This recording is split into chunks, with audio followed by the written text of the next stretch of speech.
Langtang Lirung is a sheer, steep, and imposing peak located in the heart of the Nepalese Himalayas. Standing at a height of 7,234 meters at its summit, Langtang Lirung is renowned for its particularly steep slopes, which rise rapidly in elevation from the valleys below, with its western face rising 5,500 meters in elevation over a horizontal distance of just 16 kilometers.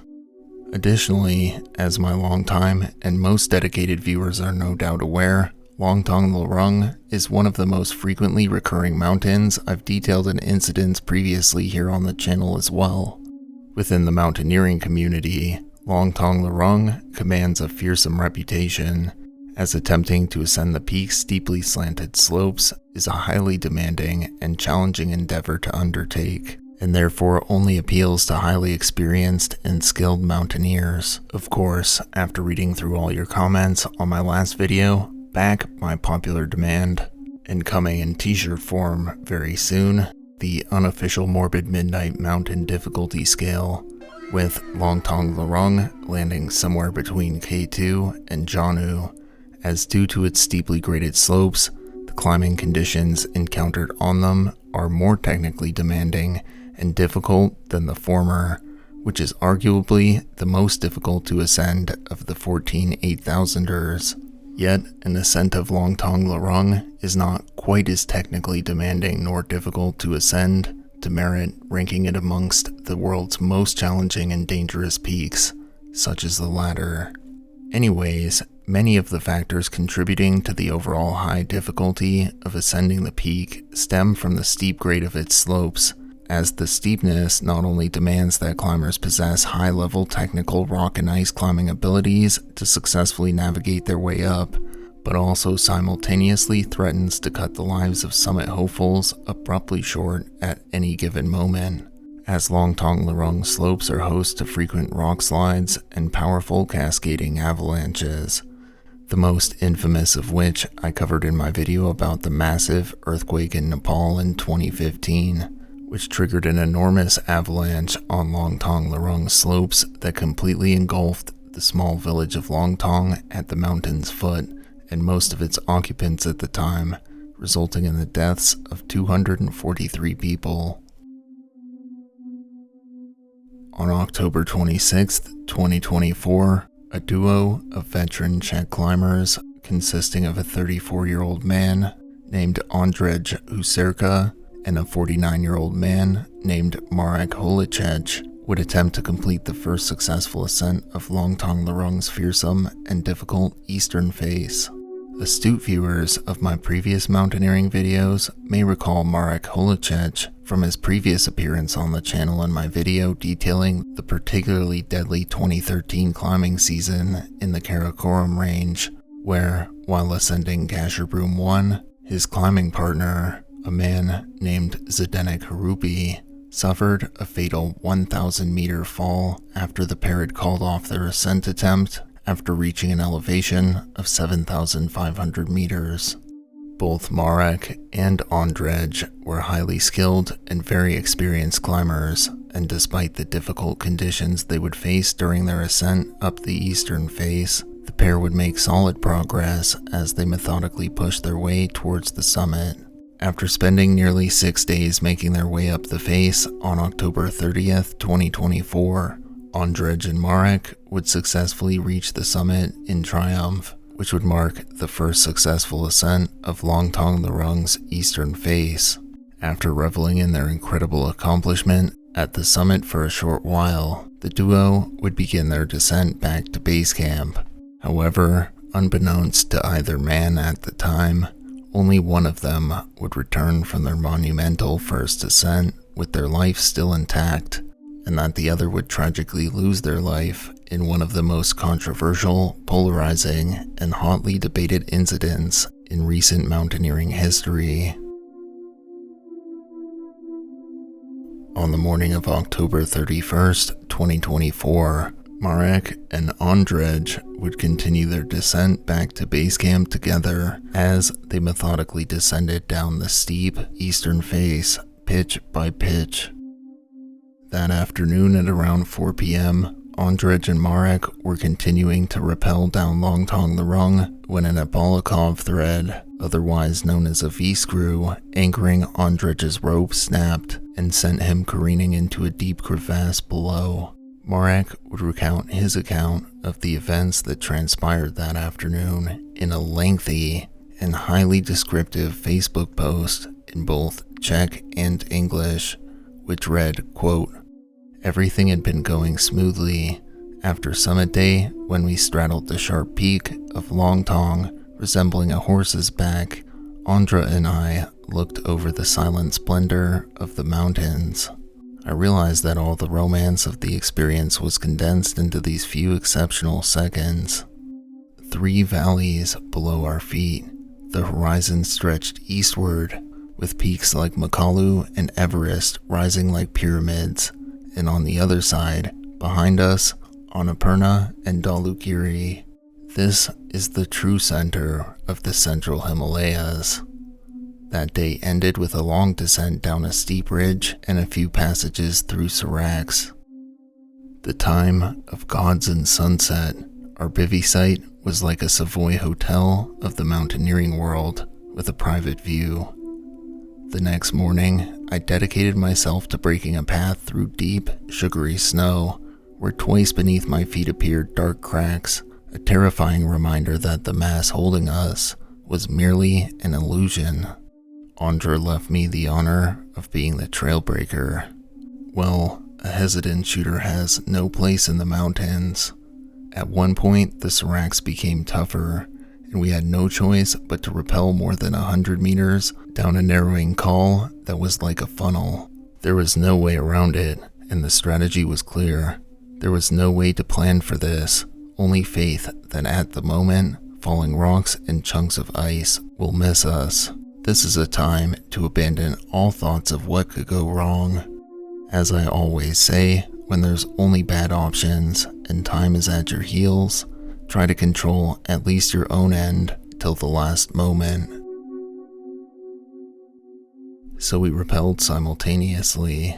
A mistake or one hit meant automatic release of the rope and the end for both of us, but minimizing exposure by moving quickly increased our chances. Well, statistics worked in our favor. Only one meteor-like rock hit, resulting in a cracked helmet for Ondra, leaving a gaping hole. Thankfully, the smile on Ondra's face didn't change. Meanwhile, the sun moved across the sky at a relentlessly fast pace. Our throats were parched with a dry coal-like feeling, and there was still more than 1,000 meters left to descend down a glacier broken by its own weight and steep slope. Awkwardly arranged steps with deep holes between each level. The frozen waterfall architecture, frozen in time, gradually turned into a chaotic mess without predictability.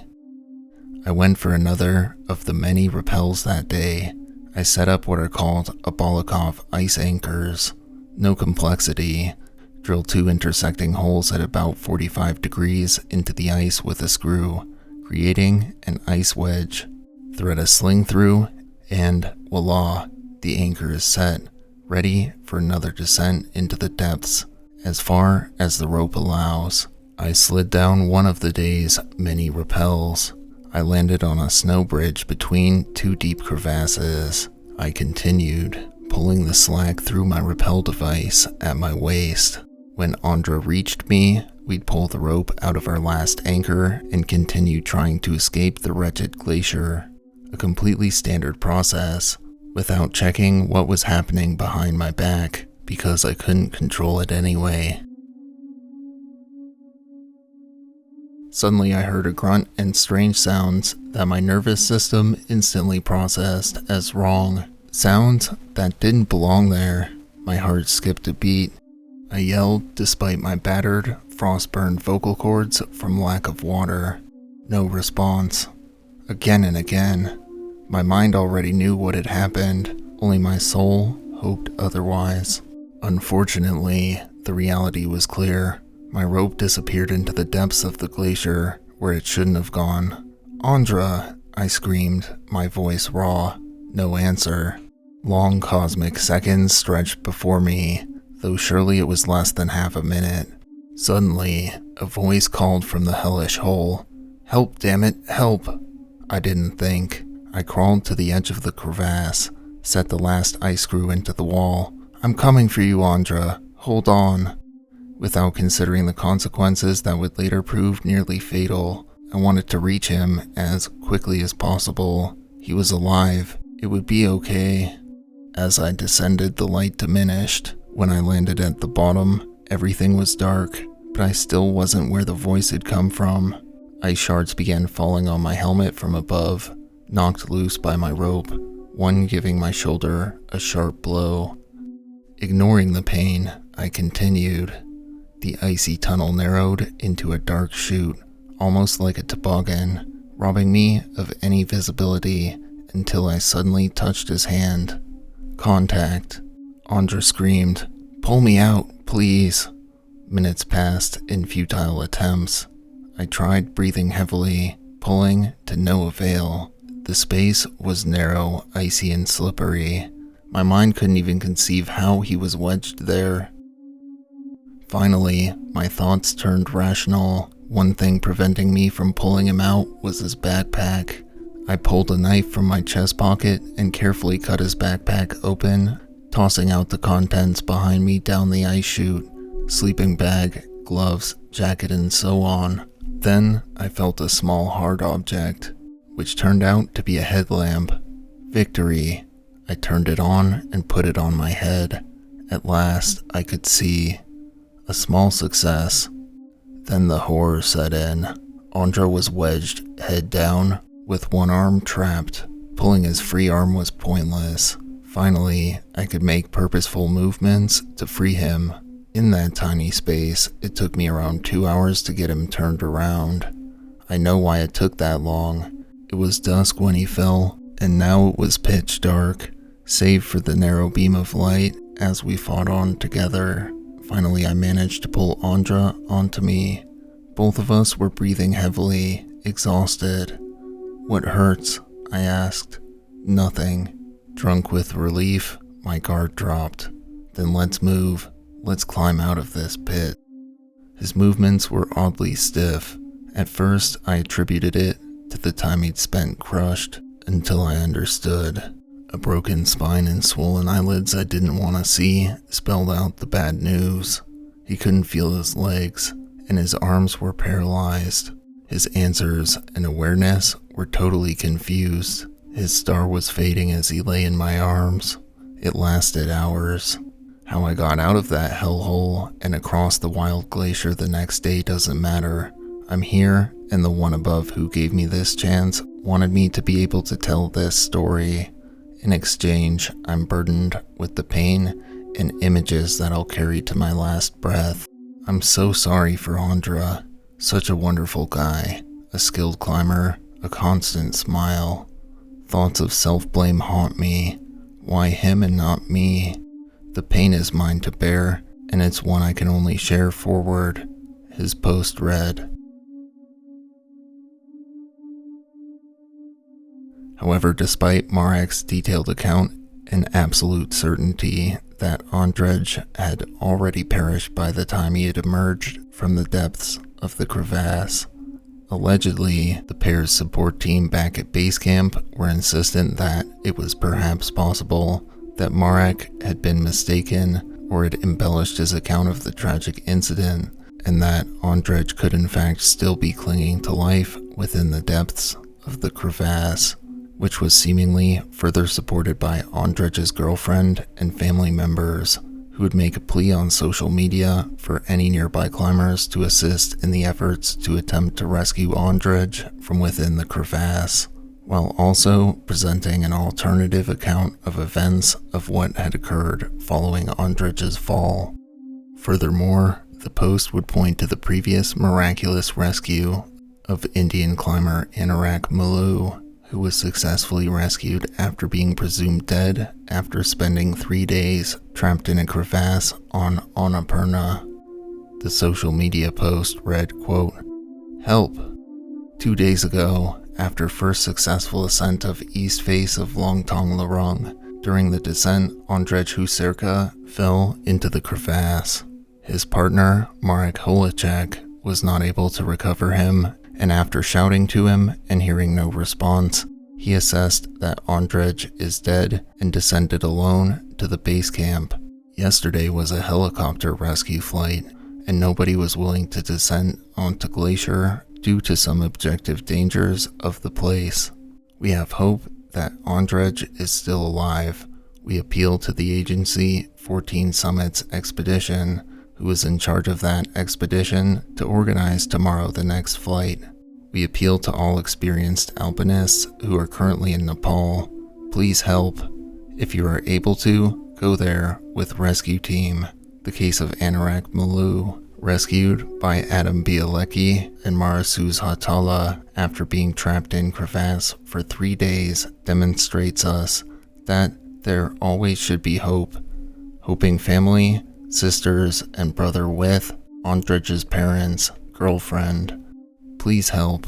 Contact Push Agency or anyone too. The post read.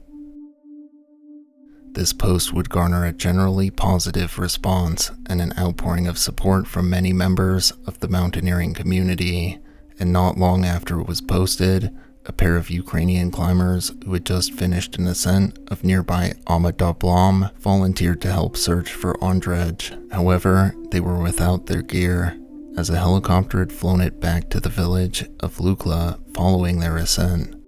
Furthermore, the rather vastly varying accounts of what had transpired, and the mere possibility of whether Andrzej could even still be alive, began to divide onlookers online, and many people would begin to deeply scrutinize Marek's account of the incident, with a common sentiment shared amongst many onlookers that his account was overly detailed and perhaps exaggerated in order to make himself look good.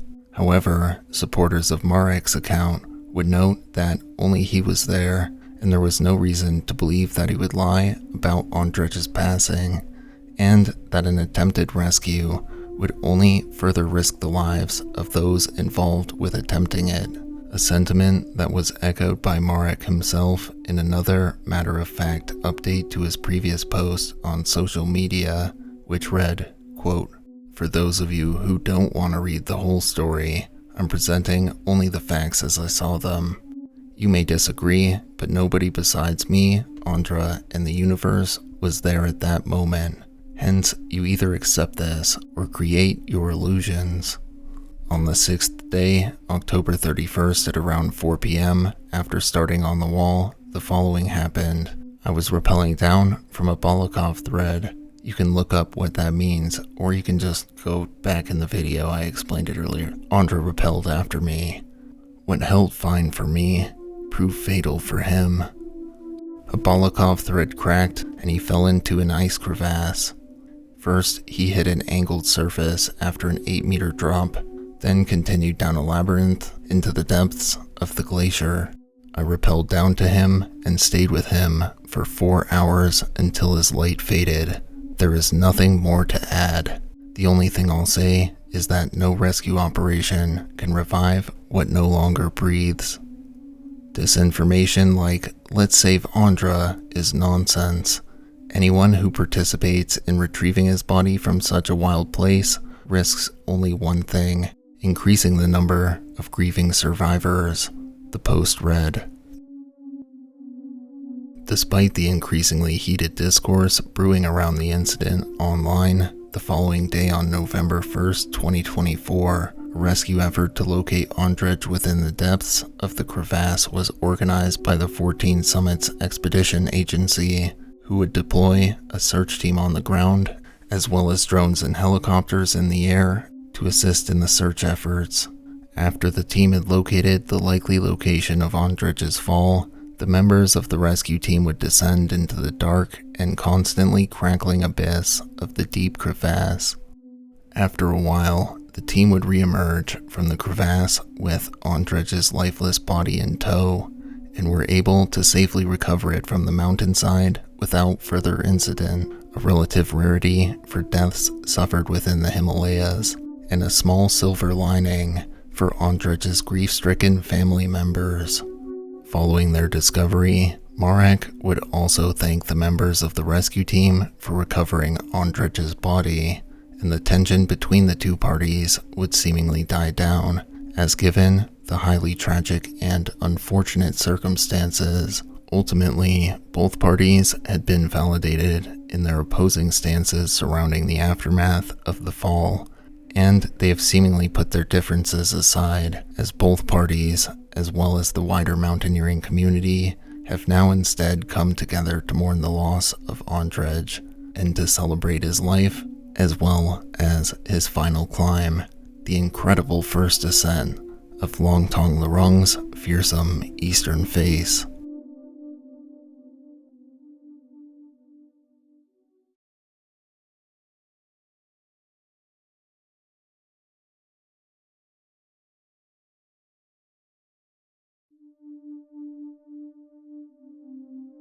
Thank you all for watching,